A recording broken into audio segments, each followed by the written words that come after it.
네, 리포트에서 보신 정치권 쟁점들 전문가들 모시고 함께 짚어보겠습니다. 최진영 변호사, 조기현 민주당 법률위 부위원장 나오셨습니다. 안녕하십니까? 안녕하십니까? 네, 탄핵 심판과 관련해서 재판관들의 정치적 편향성 논란이 이어지는 가운데 헌법재판소가 직접 입장을 밝혔습니다. 들어보시죠.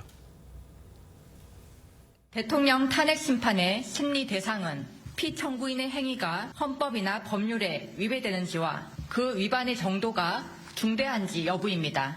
이에 대한 판단은 헌법과 법률을 객관적으로 적용함으로써 이루어지는 것이지 재판관 개인의 성향에 따라 좌우되는 것이 아닙니다. 네, 이 재판관 개인 성향이 탄핵 심판 결론을 바꿀 수는 없다는 건데 어떻게 들으셨는지요? 너무 당연한 얘기죠. 그 성향대로 한다고 하면 모든 헌법재판 결과가 진보, 중도, 보수에 따라 정확히 갈리고 있느냐? 그렇지 않습니다. 그러니까 탄핵 심판을 비롯해서 위헌법률 심판 제청도 있고요, 권한쟁의 심판도 있고 하지만 재판관 개인의 성향에 따라 판결이 난다고 볼 수 없습니다. 대표적으로 이재명 대표가 경기도지사 시절 이 남양주시와 제기된 권한쟁의 심판에서 문영배 당시 재판관은 남양주 시의 손을 들어줬습니다. 그러니까 개인적 성향이나 또 아니면 친분 관계가 전혀 재판 결과에 관여될 수 없다고 봐야 되고요. 단적으로 박근혜 대통령 탄핵 심판 때 보면 당시는 재판관 성향을 굳이 분류하면 보수가 6이었고 진보가 2였습니다. 절대 탄핵이 인용될 수 없는 숫자 아니겠습니까? 그런데 전원 일치로 파면 결정이 내려졌습니다. 탄핵 심판이든 아니면 헌법재판이든 헌법재판소의 재판관들은 헌법 원칙에 따라서 헌법 위반 여부라든가 법률 위반 여부 또 위헌성 이런 판단을 하는 것이지 개인적 성향이 판결 결과에 영향을 미치지 않는다고 당연히 봐야 되고요. 그거에 대한 신뢰가 흔들린다면 이 헌법 체제가 존재하기가 어렵다고 보면 됩니다. 변호사님 동의하십니까? 전혀 동의하기 어려운데요. 사실 저도 개인적으로 이진숙 방통위원장에 대한 탄핵 결정이 있기 전까지는 네. 조 변호사님 말씀을 정말 신뢰를 했습니다. 하지만 이진숙 방통위원장의 탄핵 결정을 보면서 생각이 완전히 바뀌었습니다. 왜냐? 실질적으로 지금 이진숙 방통위원장에 대한 탄핵 소추 심리를 하면서 문영배 권한대행, 헌법재판소장 권한대행이 민주당의 법사위원장 정청래 의원에게 물었습니다. 법정에서. 일하지 말란 말이냐. 그리고 또 왜 민주당은 방통위원을 추천하지 않느냐라고 굉장히 질타를 해서 저것이 국민이 보는 시선이다라고 저는 믿었었는데 뚜껑을 열고 봤더니만 문영배 방통위원장, 헌법재판소장 권한 대행 같은 경우에도 탄핵 찬성한다는 결과를 내놓고 저는 너무나 깜짝 놀랐습니다. 네. 실질적으로 어떤 개인적인 심증을 드러내지 않지만 그 질문이나 그 묻는 취지에 비추어서 본인의 어떤 문제의식이 담겨 있는 건 아니겠습니까? 그런데 이진숙 방통위원장 결국 이틀, 3일 일하고 결국은 탄핵돼가지고 뭐를 잘못했다는지 그 정도를 가지고 탄핵 결정을 한다? 저는 상식적으로 도저히 납득할 수 없었는데 4대4로 갈렸는데 그 나머지 이 탄핵을 인용했는 분들을 보았더니만 대부분 다 문재인 대통령 그리고 민주당에서 추천했는 분들이 그와 같은 그 결정을 하는 것을 보면서 이렇게 어떻게 보면 비정치적인 사안에 대해서도 굉장히 선입견을 가졌다라고 한다고 하면은 이 정도, 그러니까 윤 대통령에 대한 어떤 탄핵처럼 정말 정치적으로 첨예하게 나뉘는 사안은 사실상 탄핵에 대한 선입견을 가지고 있구나. 더불어서 정계선 후보자, 지금 이젠 배치를 달았습니다만 지난번 국회 청문회에서도 탄핵이 위헌이냐라고 민주당 의원들이 물었을 때 탄핵은 위헌이라고 얘기를 했습니다. 실질적으로 결과에 대한 예단을 가지고 있다는 것이 명백하게 보이지 않습니까? 그렇다고 하면은 그 부분에 있어서 지금 윤 대통령의 변호인단이 얘기하는 재척, 기피, 한마디로 재판의 공정성을 담보하기 위한 제도적 장치에 따라 스스로 거취를 결정하는 것이 저는 합당하다고 봅니다. 그럼 이 질문도 좀 두 분한테 차례로 드리고 싶은데 저희 리포트에도 나왔지만 문영대 권한대행이 10년 넘게 온라인 활동을 하면서 좀 정치 성향을 드러냈고 본인이 맡았던 사건에 대한 심증도 올렸거든요. 논란을 자초했다 이런 지적도 있습니다. 그렇습니다. 논란을 자초했죠. 이 정도면은 이른바 소셜미디어 중독이 아닌가 그런 생각이 듭니다. 본인은 이 부분과 관련해 가지고 지금까지 어떻게 보면은 판사 임명된 다음에 정치에 무관심하다, 정치인과 교류도 없었다라고 얘기를 하고 있습니다만 지금 본인이 어떻게 보면은 그 우리법 연구회 회장으로 있으면서 그 당시에 올린 글을 보면은 전체 3,000명 중에 3%, 그러니까 한 90명 정도 전후의 어떤 그런 그 판사들이 우리법 연구회에 있다라고 했는데 그 중에 정말 그 지금 거의 4명 내지 5명 가까이가 네. 헌법재판소 재판관으로 지금 추천되고 있는 이 상황을 어떻게 봐야 되는 것인지, 그리고 4년 전 법원으로부터 지금 판사로 있다가 변호사로 왔다가 가는 것도 아니고 판사로 있다가 바로 그냥 민주당 출신의 어떤 국회의원으로 어떻게 보면 그 공천을 받고 네. 더불어서 그 청와대로 바로 어떻게 보면 공직기관 비서관이나 이런 부분으로 보는 그 회원들이 가는 것을 보면서 어떻게 정치와 무관한 건지, 지금 그 본인이 그 소셜 미디어에 1,500건 이상 쓰고 있고 본인이 헌법재판관이 된 이후에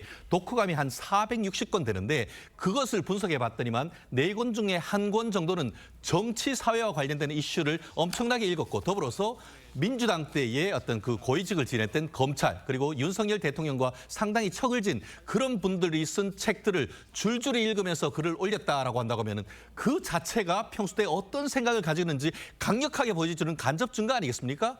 그렇다고 한다고 하면은 저도 사법연수원 동기라든가 선후배가 이 소셜 미디어 많이 합니다. 그렇지만 그 분들은 대부분 다 이른바 눈팅, 어떻게 네네. 쓰는지 그냥 네. 읽기만 하고 본인의 어떤 운동이라든가 그런 부분은 있지, 이런 식으로 해서 굉장히 정치적 글을 줄줄이 올리고 본인이 어떤 심리를 했던 사건에 대해서 후일담을 남기는 일은 저는 본 적이 없습니다. 그렇기 때문에 지금 말씀하신 것처럼 문영배 헌법재판소 권한대행이 지금 정치적 논란을 자초했고 그중에 대표적인 케이스가 이재명 대표와 소셜미디어에 주고받은 내용, 마나님 안부 전해달라. 그것이 대표적으로 우리 어떻게 보면 개인적인 관계를 얘기하는 건 아니겠습니까? 친하지 않다고 하면 어떻게 그런 얘기를 할 수가 있습니까? 네, 알겠습니다. 뭐 말씀하신 것 중에 다만 뭐 업로드를 빈번하게 한다고 해서 그걸 SNS 중독으로 귀결할 수 없기 제 때문에. 개인적인 의견입니다. 네, 그리고 의견 좀 말씀해 주시죠.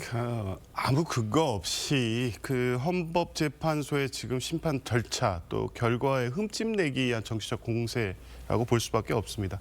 구체적 근거를 얘기하셔야죠. SNS 글 올린 것 자체가 어떤 문제가 있습니까? 정치적인 성향의 글도 있을 수 있고 일상적 소외도 있고 독소에 대한 감상문도 있습니다. 근데 글 올린 것 자체로 지금 비판하고 있지 구체적으로 어떠한 글이나 어떠한 성향 때문에 이 재판에 불공정하게 진행하거나 불공정한 재판을 진행할 염려가 있다, 이런 주장을 하지 않습니다. 그냥 일방적인 공격인 거죠. 대표적으로 유엔군 이 그 관련된 글에서도 보면 전체 맥락도 구체 전체 문장을 보면 유엔군에 대한 비판이 아닙니다. 네. 이 전쟁 관련돼서 북한의 책임론을 언급하고 있는 게 분명한데도 불구하고 다 앞뒤 삭제하고 유엔군에 대한 비판인 것처럼 이 내용을 왜곡하고 있고요. 그리고 SNS 글 같은 경우에도 대부분 한번 진짜 보고 비판한지 모르겠습니다. 글 올렸다는 것 자체 외에 어떤 글에서 어떤 문제 때문에 이번 탄핵 심판 절차에 불공정한 영향을 미칠 우려가 있다, 이렇게 비판하셔야죠. 그리고 뭐 관련돼서 조정 사건 진행 관련해서도 사건 관련자들의 신상을 공개하거나 직접적으로 사건에 어떤 영향을 미친 게 아닌 한 어떤 조정 사건을 진행한 소회 정도로 올린 글 가지고 이 자체가 왜 문제가 되는지 모르겠고요. 과거에 문영배 재판 관련해서 이런 글들이나 이렇게 나오면 판사가 국민들과 소통한다고 해서 오히려 칭송하고 긍정적 평가들이 더 많았습니다. 갑자기 이게 왜 문제되는지 이유를 알 수가 없습니다. 네, 이런 편향성 논란은 여야의 공방으로도 이어지고 있는데요. 국민의힘에서는 공정성을 의심받고 있다. 반면 야권에서는 억지 주장이라고 반발하고 있습니다. 들어보시죠. 이 모든 불공정 재판의 배후에는 민주당과 우리법 연구회 출신 법관들의 정치, 사법 카르텔이 있습니다. 행정, 사법, 입법, 삼권 분립을 무너뜨리는 민주당식 독재의 길입니다. 헌법재판관들의 활동을 문제 삼아 편파 꼬리표를 붙여서 탄핵 심판 불복 시나리오에 밑밥을 까는 저열한 시도가 계속되고 있습니다. 권성동 원내대표가 틈만 나면 우리법 연구회를 들먹이는 것도 같은 맥락이라고 생각을 합니다. 지금 민주당 주장의 요지는 헌법재판관의 편파 꼬리를 붙여서 공정성 트집을 잡고 있다. 뭐 탄핵 심판 불복을 유도하려는 것 아니냐, 이런 취지인 것 같습니다. 그러면 이재명 대표가 쌍방울 대북 송금 사건과 관련해서 재판부에 대한 재판 기피 신청을 하면은 그 판결에 대한 불복의 밑자락 깔기입니까? 본질을 보지 않고 엉뚱한 어떤 정치적인 어떤 그 시각으로 편향되게 본다는 것 자체가 민주당의 어떤 그 정치적 편향을 보여준다라고 생각을 합니다. 말씀드린 것처럼 이재명 대표가 쌍방울 대북 송금 사건과 관련해서 이화영 어떻게 보면 부지사의 사건을 재판한 그 재판부에 선입견이 있을 수 있다라는 이유로 해서 제척 기피 신청을 하고 법원이 받아들인 것처럼 네. 이번 또한 똑같은 겁니다. 실질적으로 지금 말씀드린 것처럼 우리법 연구회가 지금 걸어온 그 길 그리고 실질적으로 지금 얘기하신 것처럼 이진숙 재판 어떻게 보면 방통통신위원장에 대한 탄핵 결정을 봤을 때에 과연 지금 헌법재판소법이 얘기하고 있는 재판관에게 공정한 심판을 기대하기 어려운 사정이 아니라고 얘기할 수 있는지 오히려 정말 많은 국민들 단순히 보수를 지지하는 측면뿐만 아니고 중도 보수까지도 있는 많은 사람들도 지금 이진숙 재판관 어떻게 보면 방송통신위원장의 네. 결과를 보면서 굉장히 많이 경악을 하고 있지 않습니까? 네.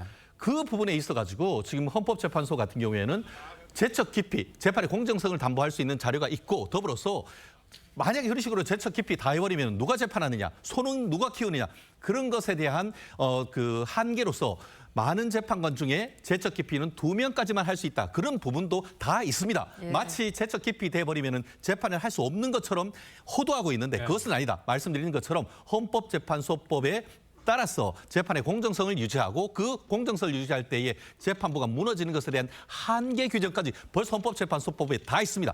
그 법에 따라서 이 사건을 진행해 준다고 하면은 거기에 우리는 승복, 인용이든 탄핵이든 그 결과에 대해서 승복하자는 취지인 것이지 불복하자는 취지가 아닌 것이죠. 네, 이런 가운데 다음 주 월요일 헌재는 최상목 권한대행이 마은혁 헌법재판관 후보자 임명을 보류한 게 위헌인지 아닌지 결론을 내놓는데요. 이 위헌 결정이 날 경우 최상목 대행이 바로 마은혁 재판관 임명에 도입을 할 것이라고 보시는지요? 해야 된다고 봅니다. 원래 헌법 111조의 헌법재판관 임명 규정 자체가 국회가 선출한 몫을 대통령 임명한다로 돼 있지 이것을 재량으로 해서 임명하지 않을 권한이 부여돼 있지 않습니다. 네. 당연히 임명해야 되는 것이기 때문에 지내 3인 공석에 대해서 임명하라는 요구를 계속해 왔던 것인데도 불구하고 국회 합의라는 이 법적 절차에 이 규정되지 않은 조건을 내세우면서 임명하지 않는 거거든요. 결국에 지금 헌법재판까지 왔고 권한쟁의 심판도 동시에 지금 진행되고 네. 있는데 재판관을 임명하지 않는 것이 위헌이라는 결정이 내려진다면 당연히 임명해야 되고요. 국회가 제기한 아마 권한쟁의 심판에서는 신청 주문 자체에 어떻게 돼 있냐면 이 마은혁 재판관의 헌법재판관 지위를 확인한다라고 돼 있습니다. 그러면 이 판결 자체로 인용이 된다고 하면 지위가 그대로 인정이 되는 겁니다. 당연히 형식적 임명 절차로서라도 최상목 대행은 당연히 임명해야 되는 거고요. 네. 임명을 안 할 어떤 법적 근거가 없습니다. 만약에 임명하지 않는다고 하면 그건 명백히 직무유기에 해당됩니다. 이분과 관련해서도 네. 저는 말씀을 드려야 될 것 같은데요. 네. 민주당과 같은 법률 해석은 헌법을 오독하는 것이 명백합니다. 왜냐? 실질적으로 이제 헌법기관 중에 헌법에 보면은 9명으로 구성되어 있는 것이 지금 헌법재판소 외에 중앙선거관리위원회가 있습니다. 네. 중앙선거관리위원회 같은 경우에는 어떻게 돼 있냐면은 9명인데 3명은 대통령이, 3명은 국회가, 그리고 3명은 대법원장이 임명한다라고 돼 있습니다. 그 반면에 지금 중앙선거관리위원장 같은 경우에는 그러니까 대법원장 그리고 또 국회 그리고 대통령이 3명씩 추천하는 건 맞지만 네. 그 9명 모두 대통령이 임명한다라고 돼 있습니다. 그렇기 때문에 실질적으로 어떤 추천하는 것과 임명권이 완전히 분리되어 있습니다. 그렇기 때문에 그 부분에 있어가지고 비록 헌법재판소에서 위헌 확인이다라는 결정이 났다 하더라도 이 부분에 대해서 대통령 내지 대통령 권한 내행이 임명할지 여부는 대통령의 결정사항이라고 해석하는 것이 맞다고 봅니다. 네, 알겠습니다. 그러니까 윤 대통령 상황도 좀 살펴보죠. 오늘 아침 윤 대통령 측의 석동현 변호사가 비상계엄 선포는 내란이 아니라 대통령의 정당한 권한 행사다 이런 메시지를 냈습니다. 윤 대통령도 내란이 아니란 점을 강조하고 있습니다. 그 내용 들어보시죠.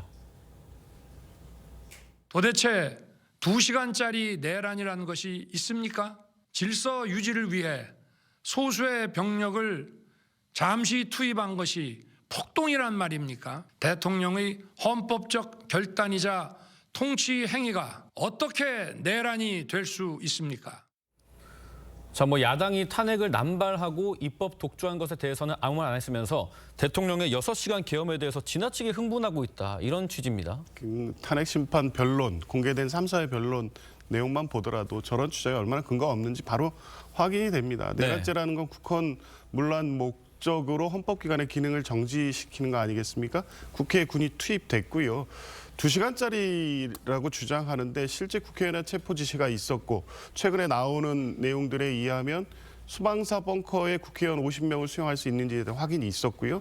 그리고 현장 지휘관들 사이에 오고 간 이 녹취 내용이 검찰 수사가 밝혀졌습니다. 그러니까 대통령이 지시하고 김영현 장관을 통해서 곽종근 또 이진우 수방사령관 등 현장 지휘관까지 내려간 지시는 분명히 국회의원을 체포하라는 지시가 있었고요. 그리고 선관위에 대한 군 투입도 당연합니다. 그리고 이런 행위 자체가 모두 이 영상으로 중계 녹화돼 있어서 국민들이 다 지켜봤고 또 국회의 그 국조특위를 통해서 관련자들의 진술이 정확하게 다 일치하고 있습니다. 이 2시간짜리 내란인 게 아니라 이미 오래전부터 준비했고 만약에 성공했을 경우에는 국민들 전체 우리 또 헌정사에 치명적인 결과가 발생할 수 있는 분명한 내란이라는 것은 이제 국민들도 상식 수준에서 다 알고 있습니다. 네. 저런 주장을 장외에서 저렇게 하는 것은 결국 헌법재판소든 형사재판 절차에서든 무죄라든가 파면을 면하기 어렵다고 판단하기 때문에 결국 저런 여론전을 통해서 국면을 전환시키려는 시도로 보이는데 받아들일 수 있는 국민이 몇 분이나 계시겠습니까? 네, 다음 주 화요일과 목요일이죠. 탄핵 심판 5, 6차 변론이 열리는데 윤 대통령도 직접 출석할 예정입니다. 특히 윤 대통령은 이진우 여인영 전 사령관이나 홍장원 전 차장 등 윤 대통령 지시를 폭로했던 이들과 마주하는 상황인데